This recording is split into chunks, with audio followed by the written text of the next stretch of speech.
So the leg is back, we're not going to twist at the core, and we're going to start with that hand slightly out in front, right? We don't want to just dangle the weight down, we want to actually create an angle there, and then we're going to pull and get to that 90 degrees here at the elbow, right? Boom, I'm going to bring it back down under control. Now you don't need a lot of weight on this exercise.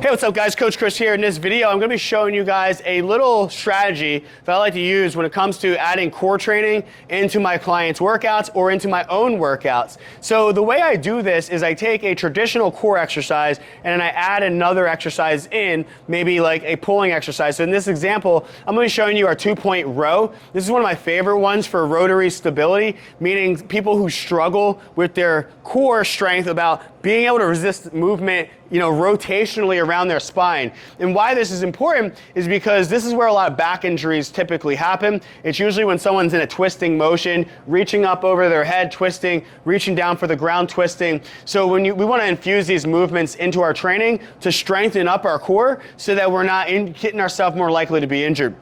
So how I would do this, because I don't want to waste a lot of time doing just abs in a workout, maybe I want to infuse my abs into an exercise. So I'm going to do a traditional bird dog, which if we look at our traditional bird dog, right, it's that opposite arm, opposite leg. We're coming out here. So we're going to take the bird dog concept and we're going to take a row or a pulling exercise and combine them. So now we have a combination exercise. We have a core exercise and a pulling exercise all infused in one. And this makes it very, very challenging. This is one of our favorite variations for our clients, right? So the leg is back, we're not going to twist at the core, and we're going to start with that hand slightly out in front, right? We don't want to just dangle the weight down, we want to actually create an angle there, and then we're going to pull and get to that 90 degrees here at the elbow, right?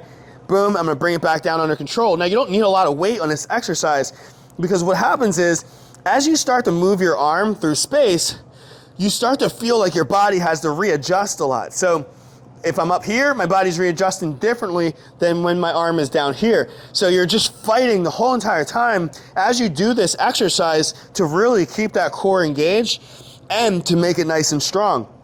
So this is one way that I might do core stability, training some unilateral stuff. Now, sometimes, you might need a push exercise. So maybe I want to keep that same concept. Maybe I want to work on some glute stability and some core stability, but I want to do maybe a pushing exercise. So one of my favorite things to do is even just kind of come off of the bench, getting into a good glute bridge.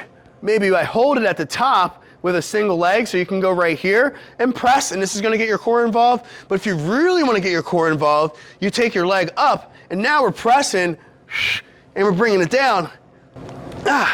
And now this is a more natural pattern that your body is going to be in, and it's very opposite, if you would, of the bird dog pulling exercise. So ideally, this can actually go in a week of training where maybe one day you're doing one exercise and the other day you're doing the other. But either way, this is a great way to make sure that you're tapping into different elements of your training, right?